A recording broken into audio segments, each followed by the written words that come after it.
अस्सलामुअलैकुम वरहमतुल्लाहि वबरकातुहू।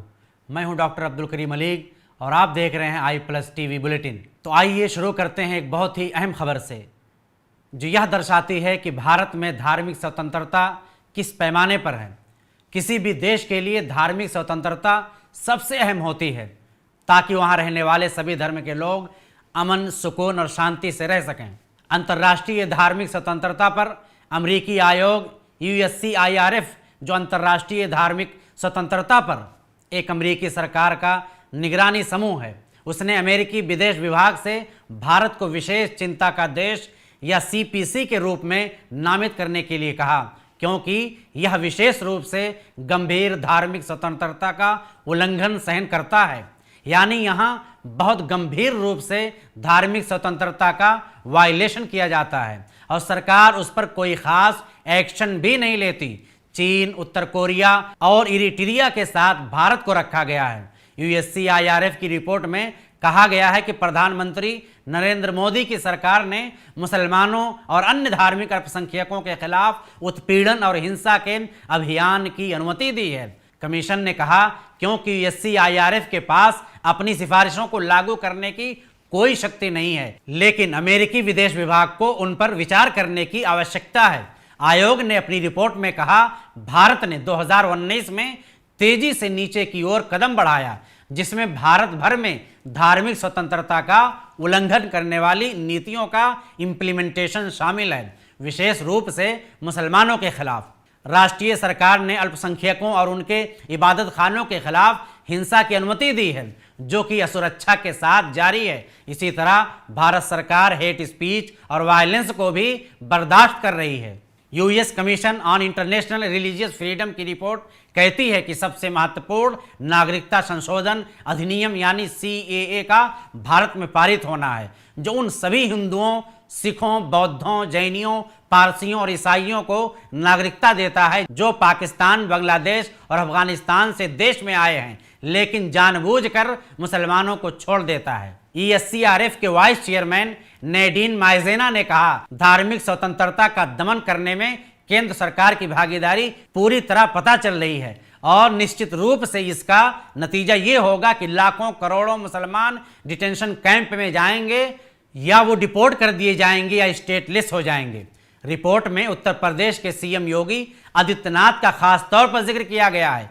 CAA के विरोध प्रदर्शन करने वालों के खिलाफ जो उन्होंने एक ऐसा स्टेटमेंट दिया था कि उन्हें बिरयानी नहीं गोलियां खिलानी चाहिए, को भी कोट किया गया है।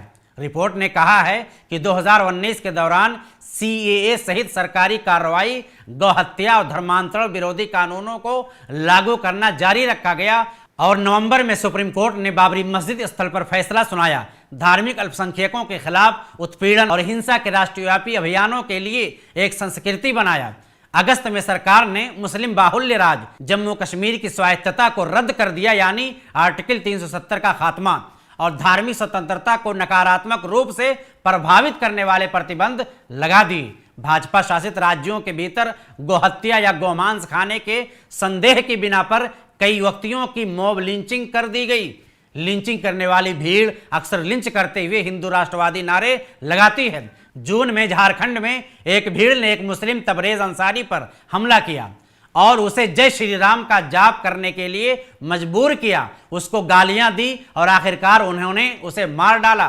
पुलिस अक्सर अपराधियों के बजाय गोहत्या या धर्मांतरण के संदेह में हमला किए गए लोगों को ही गिरफ्तार करती है। इस रिपोर्ट में ईसाइयों के खिलाफ हो रही हिंसा को भी मेंशन किया गया है। इसमें कहा गया है कि कम से कम 328 हिंसक घटनाओं के साथ, अक्सर जबरन धर्मांतरण के आरोपों के साथ ईसाइयों के खिलाफ हिंसा भी बढ़ी है। इन हमलों ने अक्सर चर्चेज को टारगेट किया और चर्चों की व्यापक शटरिंग या विनाश का कारण बढ़ा। रिपोर्ट में प्रवासियों, इलीगल इमिग्रेंट्स को दीमक के रूप में मिटाने के लिए गृह मंत्री अमित शाह के नाम का भी जिक्र किया गया है। मुसलमानों की लिंचिंग के संदर्भ में रिपोर्ट में कहा गया है कि 2018 में सुप्रीम कोर्ट ने केंद्र और राज्य सरकारों से सख्त कानूनों के साथ लिंचिंग का मुकाबला करने का आग्रह किया।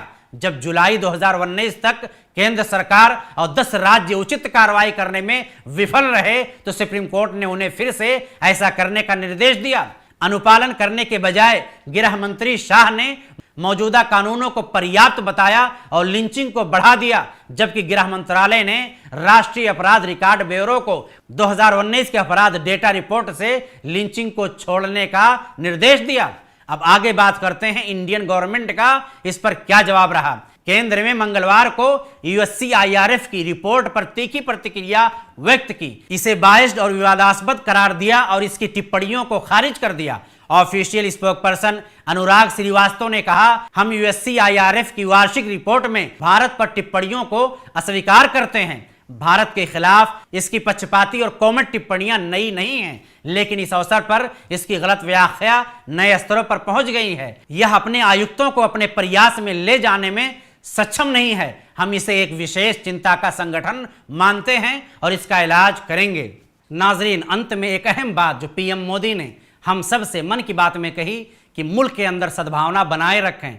देखें कि USCIRF ने क्या रिपोर्ट दी है, पूरी दुनिया में हमारे मुल्क का क्या नाम हो रहा है। यहां पर हमें देखना है कि मुल्क का हर बाशिंदा PM मोदी की बातों को कितनी क्षमता से लेता है और आपसी भाईचारा, प्यार, मोहब्बत को कैसे परवान चढ़ाता है। अब देखना यह है कि कट्टरपंथ लोग मोदी जी की बातों पर कितना अमल करेंगे। जाते जाते आपसे गुजारिश, हमारे इस प्रोग्राम को जरूर लाइक करें, शेयर करें, हमारे YouTube चैनल को सब्सक्राइब करें। अगर फेसबुक पर देख रहे हैं तो उस पेज को जरूर लाइक करें और ज़्यादा से ज़्यादा लोगों तक पहुंचाएं, ताकि ऐसे ही हमारे मुल्क का काम बेहतर तरीके से हो सके। दीजिए इजाज़त। अस्सलाम वालेकुम वरहमतुल्लाहि वबरकातुहू।